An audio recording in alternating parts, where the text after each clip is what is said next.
my name's Sarah Walker and I'm a historian and a storyteller. I'm very happy to welcome Jeni Neil here to the Weaver's House underneath Castle Meadow, underneath the Shoebox Community Hub.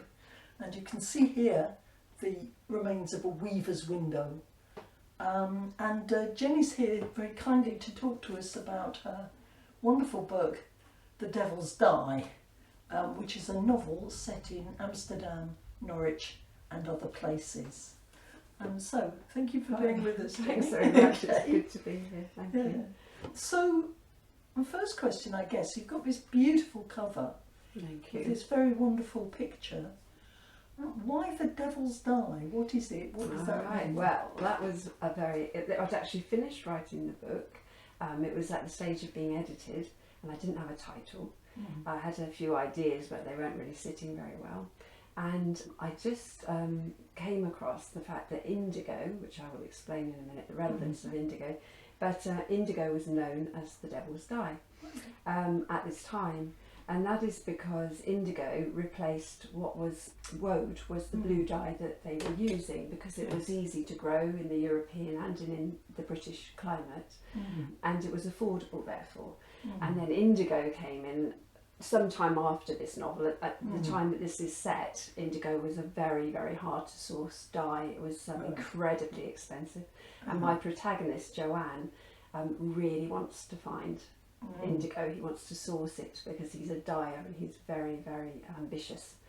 So it was called Devil's Dye because it replaced woad and left a lot of people completely penniless and destroyed their industry. Was it also some sort of propaganda? Because the central family in this novel are strangers who are escaping persecution. Was it some sort of blackening the name of the opponent, the rival? No, not really. It really was that it replaced woad, and the woad, they wouldn't have been farmers, but the producers of woad was so incensed and bereft. But it sits very well with Jowan's character because he's actually devilish.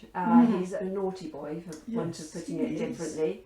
And at times, as a reader, you'll probably be really cross with him, and you could say that he himself, is the devil dyer.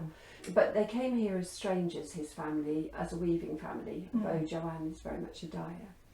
And he's trying to source indigo throughout the story. I won't spoil it by telling you what he does. Devil elements in it, actually. There are, yes. Representation. There is. Can you tell for people who may not already know what the strangers were? Yeah, so they were a group of Protestants, effectively, although they were Calvinists, and they came over because 30 families were invited by Elizabeth I.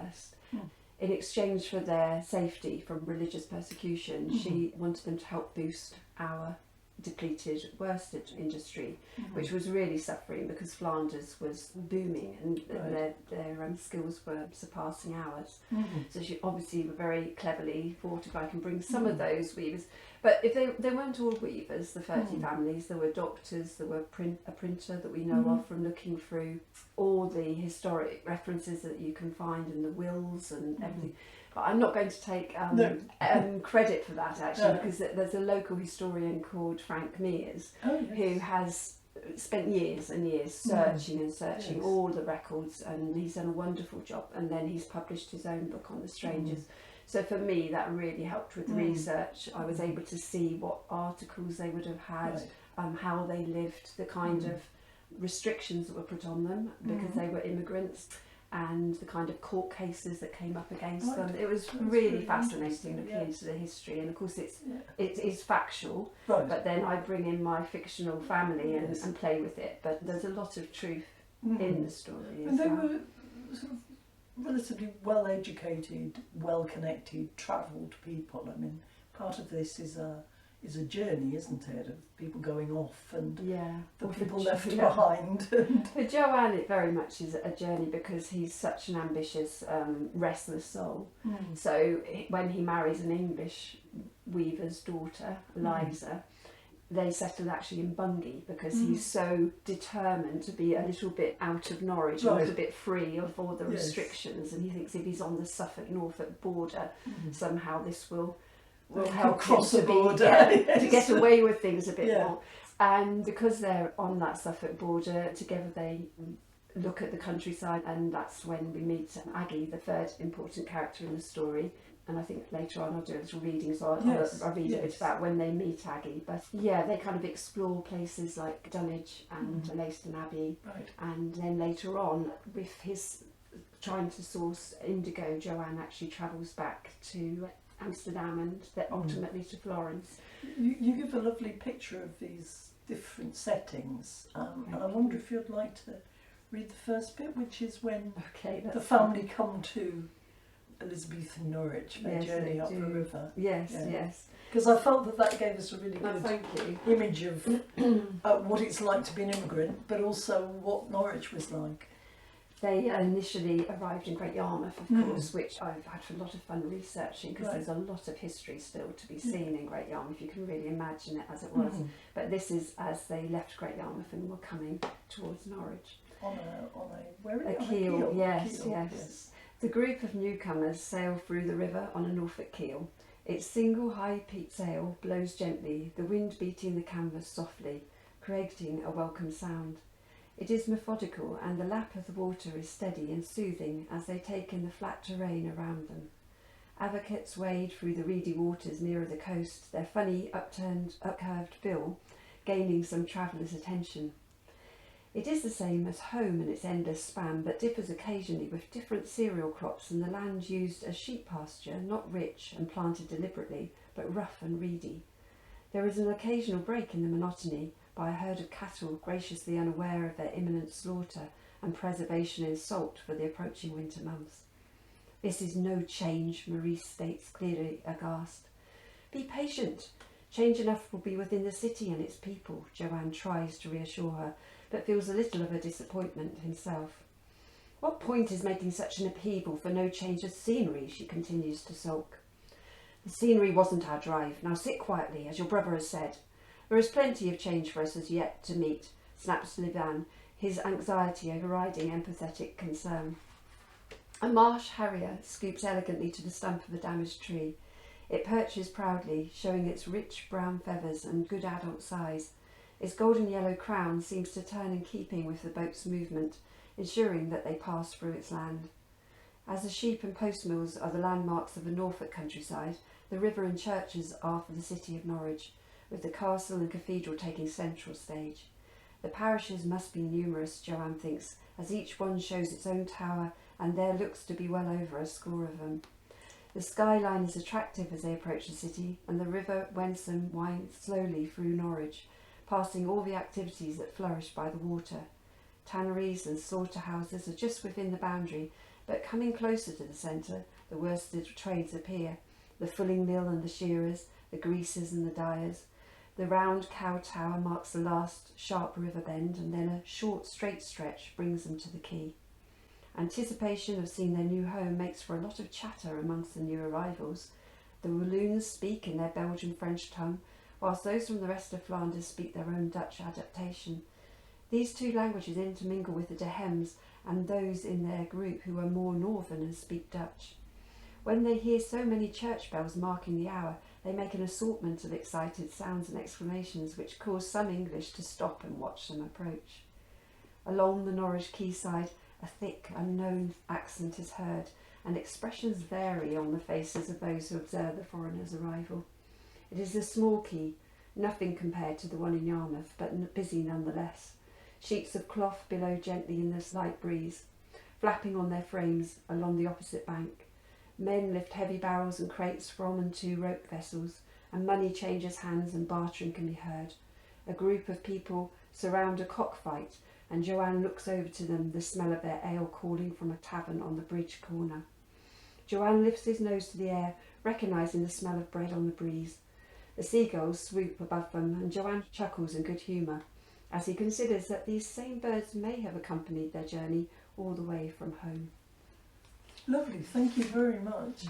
There are a number of things which struck me hearing you read it, and one is the different characters, obviously, in their relationships and their ages, some sort of idea about them, but also the fact that the Norfolk landscape, at least that part of it wasn't that dissimilar to the Low Countries of flat and wet. Yes, and it is so similar, isn't it? No, if it you've is, ever been that's to right. Amsterdam, you Yes. can see that, or not even Amsterdam, but our family went on holiday to somewhere in Belgium, and we and also parts of France, of course, when you come up Dunkirk.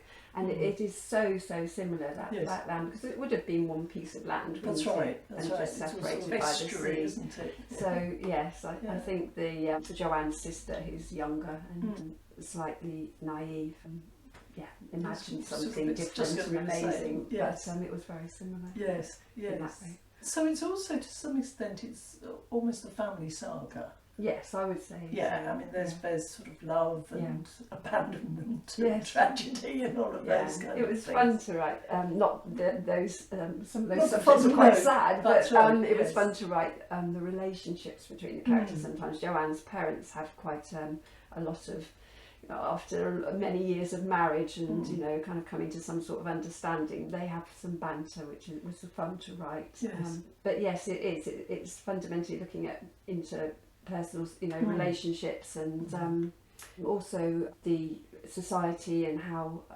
unjust it was, and immigration. So there's quite a lot of subjects that are quite meaty in there, which was relevant to the 1500s as it is to today. Yes. It really is quite contemporary in some ways. I think the attitude to refugees as well, that they could come so long as they didn't cost us anything. As long as they bring So as they paid. sufficient and don't take anything from us. No, that's right. Yes, that was very much. I mean, every year it was really interesting to find out, through research, that every year Norwich had a new mayor, and what you had to do to be a mayor, I'm not too sure, but I expect it was a case of being voted in by enough people. You had to have been an alderman, and the alderman's got to select the mayor. Yeah, so there were stages. It got quite oligarchic. Even so, there were, one year it was a butcher, and so it wasn't always someone. It could be a tradesperson, which was fair enough. But it depended on the attitude of that mayor very much on how the strangers were received in the city.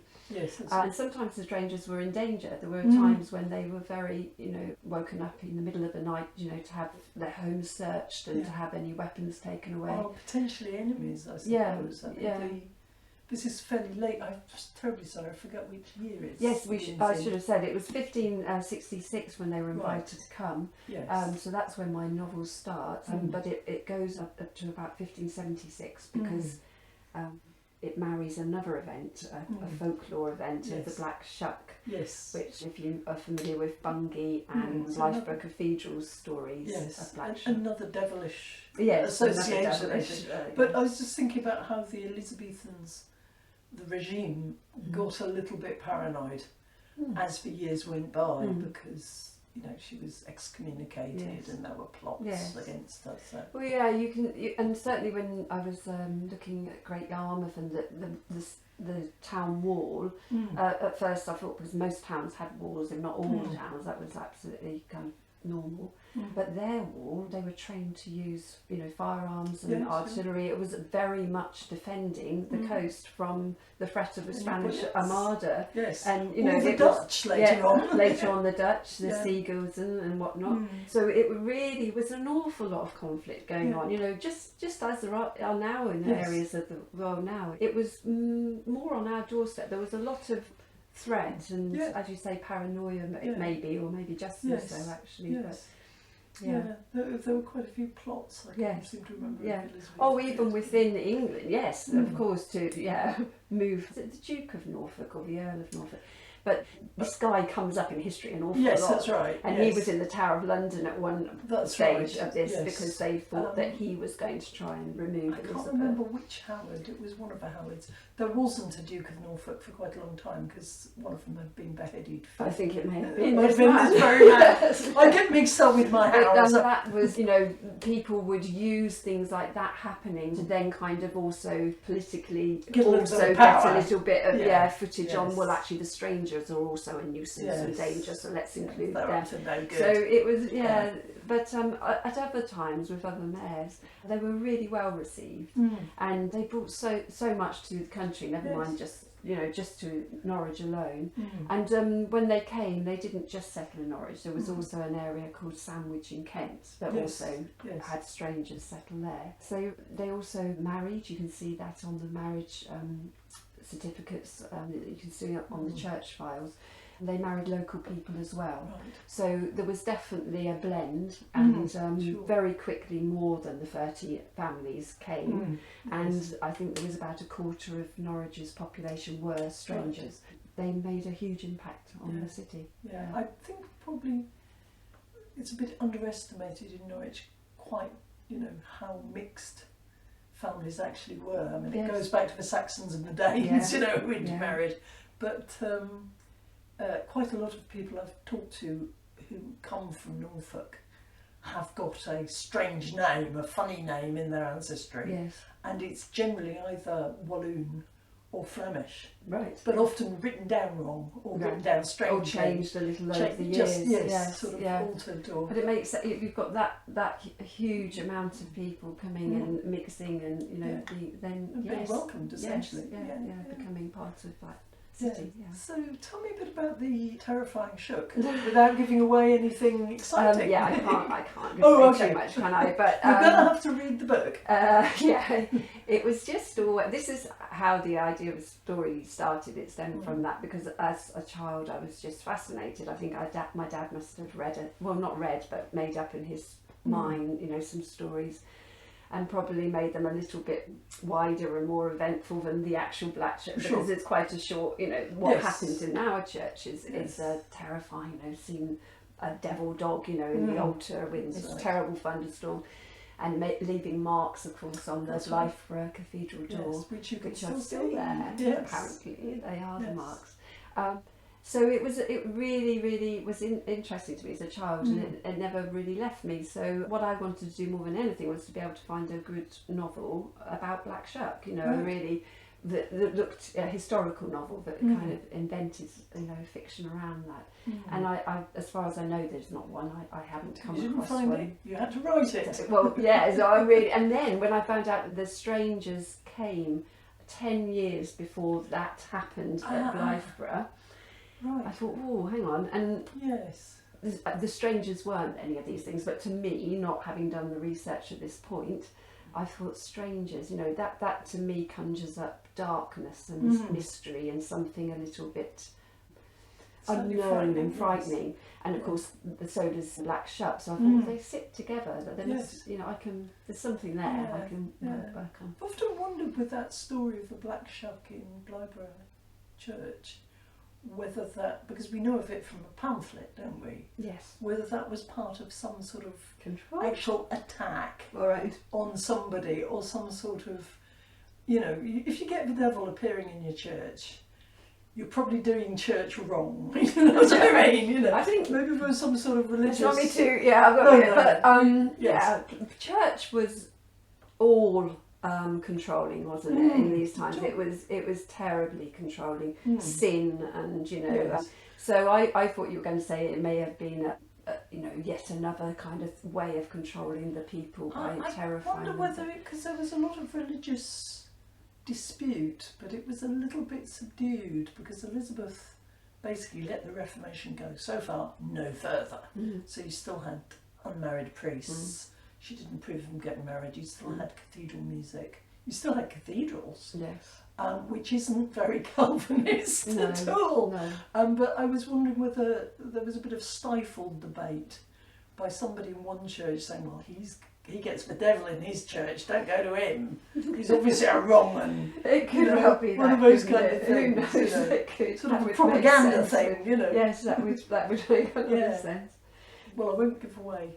I won't give away what happens too much, but that's really when Joanne meets Aggie, and I can read you an extract if you like from that. And Aggie is, as you would discover, maybe if I read that far, is a friar who is in hiding, and he's hiding with two large black dogs, and he's hiding in Leiston Abbey.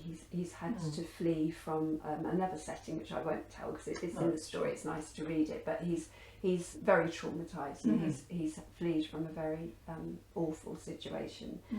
And he's now in hiding, and he becomes a great friend of Joanne's, despite the fact that he's a Catholic. Yes. Because Joanne, despite his family being a very Calvinist family, this is fictitious, remember? Yes. So I'm not saying this ever would have really happened, but Joanne and his father are very ambitious, and they're very money driven. And they have been very successful in Amsterdam and are very keen to be successful in England.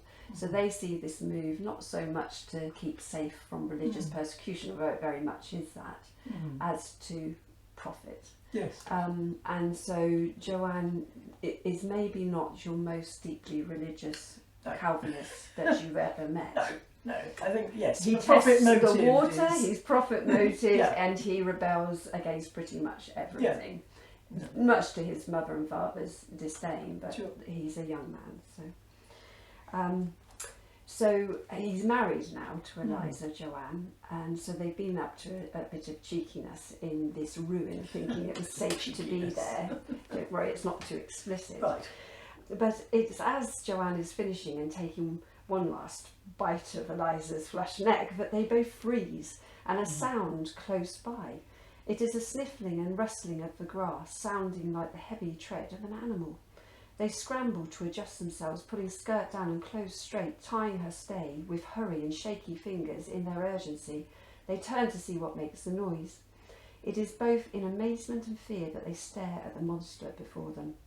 The giant dog seems as surprised to see them as they do he, and with a bark in keeping with such a colossal hound, he stands on the spot making his din.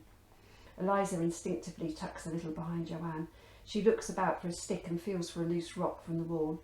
Joanne crouches lower and speaks softly in a harmless tone. Come now, we mean you no harm. He is overwhelmed, not only by the size, but also by the beauty of this amazing beast. It is stark black with no interruption, except for the heavy leather collar at its neck. Joanne watches the dog's ears flop comically as he repeatedly opens his jowls to bark. What a beauty you are. There is nothing wild about you. Hush now. Oh, I'm sorry. A flustered young man rushes to them, taking hold of the dog's collar and pulling him back. He means you no harm. I'm sorry, he repeats as he turns away with speed. Please, do not hurry away. We are not alarmed, are we? Joanne turns to Eliza, who clearly is. I must ask you what type of dog this is. I have never seen anything like it. Joanne approaches the man, who stands silently, hesitating and holding the collar tight. Will he bite if I stroke him? His coat is spectacular, is it not? Here, Eliza, come feel the softness of the fur. Still the man offers no speech and seems frozen with fear, his want to get away from them well exposed. Is the dog yours? Joanne asks amicably. He is, gives the man. What is the breed? He is a chamber dog. The man looks to the floor, looking uncomfortable. Joanne's interest rises. He notes the rough cloak that this young man wears, his face almost hidden by its hood, and thinks to himself, what a curious man to have such a fine dog. Joanne senses that an explanation may help relax the uptight man. We're from Bungay. We travelled here just for the day. This is my wife, Eliza, and I am Joanne. The man timidly accepts Joanne's hand offered to shake and bows his head towards Eliza. Please, Madame, your cap has come off. He points to the grass where they had been lying just a moment before. Eliza bends for it, rising with a crimson face. Oh, you have caught the sun today, my love. Joanne attempts to lessen her embarrassment, knowing full well that the man will be able to guess the cause of her blush. Joanne detects a trace of a foreign tongue from the man's speech, heightening his curiosity further. I can hear in your voice a faint accent, but I am not sure of which country. I myself am from the Netherlands. Is that a place you have heard of? No, I mean, yes, I know of it, but only from books. I have not visited. The man's voice is interrupted by a terrific howl from the Abbey room, and his face displays yet more panic as he rushes towards it. Come, Eliza, we must follow him. Joanne tries to keep up with the young man whilst Eliza falls behind. Must we? She has little interest in pursuing either the giant dog or the petrified man. You have another? Joanne persists as he matches the man's wide pace. The man stops exasperated and turns to Joanne, clearly at a loss of what he should do. Yes. Thank you for that. You're That's very welcome. enjoyable. Yes. Yes, so you get a little bit of the spectral, or possibly not spectral, as well as the embarrassment. Yes, a little bit. Yeah. What a great So, moment. I really enjoyed the book. Thank you. And I really enjoyed the dynamics of it, and the fact that your research is very sort of well integrated, you know what I mean? Thank you. You're not pointing out to me the research, but you get this sense of the places, Thank you. That's indeed the very different kind. places being places in their own right rather than research. I was hoping that there was going to be a sequel involving the families, but you're not. I don't think so. I mean, I self-published this, and I haven't started to try and find a publisher, but I would like to try and do that if possible. And then I think that would be up to a publisher, you know, if they thought that was something, then maybe. But personally, this is a standalone book for me. Yes, this was the story. It was burning in my, you know, and I was it's a bit there. sorry to leave them behind and think maybe what's for next generation going to be living for. There are, definitely loose ends, which I don't know that I deliberately. Not loose ends, but possibilities. Possibilities, people that live on, and you don't know quite how they're going to live on and what's in store for their life. But I was thinking back of some of my favourite books that I've read, and I think they often are the ones that I'm left kind of almost building the story a bit myself afterwards, just to settle it, just to you know, just to know it was all okay. Or I think that's quite a nice way to leave things, rather than being too authoritarian and telling you what is going to be happening. It's quite nice to have some of the younger characters, if you're writing a completely different standalone novel. Later to have a walk on part from somebody. Oh, you're right, absolutely. No, because then you get the expanded universe. You say that. Yes, there's a character in here who's not a main character at all, but he pops in and out occasionally, and he goes to Cambridge University and studies law, and he becomes part of Parliament. I'm not sure. I think in this book he's a mayor of Norwich, but I know from other ideas that he will kind of go on to. And I was thinking maybe for a book that I've begun writing now, which is actually about the drainage of the Fens in 1650, Cromwell's time and whatnot. So I was thinking it would be really interesting if this character who went to Parliament, maybe his grandson, or maybe it would actually be his son, I'd have to work the dates out, could be one of the people that was going to help a character because they were able to legally. So it is interesting to do that. It's really fun, that bit actually, because that's very creative, isn't it? Yes, to be able to really play with your book like that, isn't it? But at the moment you're saying you're writing short stories. Yeah, I was meaning to. I think meaning to write the sequel. I think I even wrote in here that the next book will be called this and it will be released next year. But what I have been doing is writing short stories and really enjoying that. So they aren't really historical fiction at all. They span from, I think the furthest in time is maybe 1920s. And that counts as historical fiction. Does it? Is it interesting? Well, legally. All right. Well, that story might be. It was I forget what they're called. I do apologise. The Historical Novelists Union or Association. Right. And it's sort of like 30 years previous to now. Right, okay. Well, so you're fine. That one can slip in there. 1960s can now. That's scary, 1960s, isn't it? That's right. That is really scary. Yes. But most of them are contemporary, actually. So Right. But they were in, because I'm from Wisbech originally, in the Fens, and lived there for 18 years. So it's very much in my bones. It gets into you. And these are really stories about the people that were kind of left, if you like, after the drainage of the Fens, and how life affected them, because it did have a huge effect. Yes, certainly. It was a sort of watery commons. Yes. And the drainage was a bit like the enclosure of the commons, really. Whole ways of life. They had a good way of life, yes, and not many people went there, because unless you came from there and lived there, it was a very, very harsh habitat to survive in. But they survived well, and as you say, they shared commons. They had fowl that they could catch and sell, and all the sedge and the thatch. It really was quite a rich and abundant, and they understood their countryside very well. Yeah. And then, of course, when it was drained, it became owned by landowners That's right. who just wanted arable land, and the fowl completely disappeared. Their way of life disappeared, and they suffered for it very much. Yeah.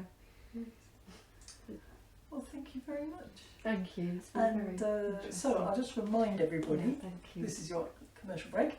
It's called The Devil's Die by Jeni Neil. How does one get a copy?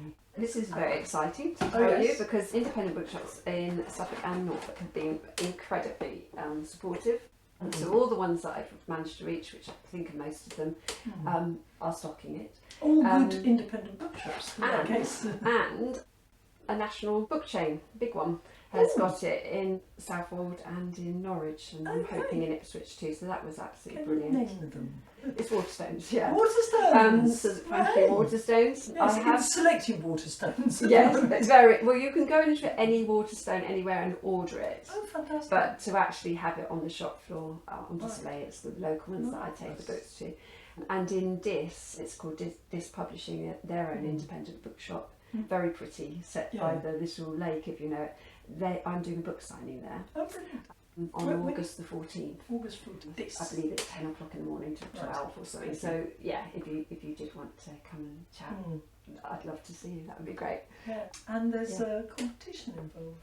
Yes, I on Instagram, and I also have a blog. So the blog is JeniNeillAuthor.com. Yep. And Instagram is, I believe, at Jeni Neil Author. Right. I think that's it. So what I'm doing is every week I'm going to a location which is in the story, but they'll probably be familiar to local people because they're either in Suffolk or Norfolk.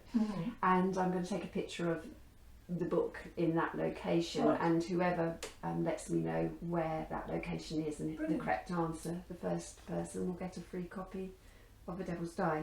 So I'm going to do that every week. Yeah, it'll be quite good fun to do. Yeah. Excellent. Thank you. Thanks very much. Thank you It's very been much. lovely to meet you and Nice to to be talk to here. you. Thank you very much.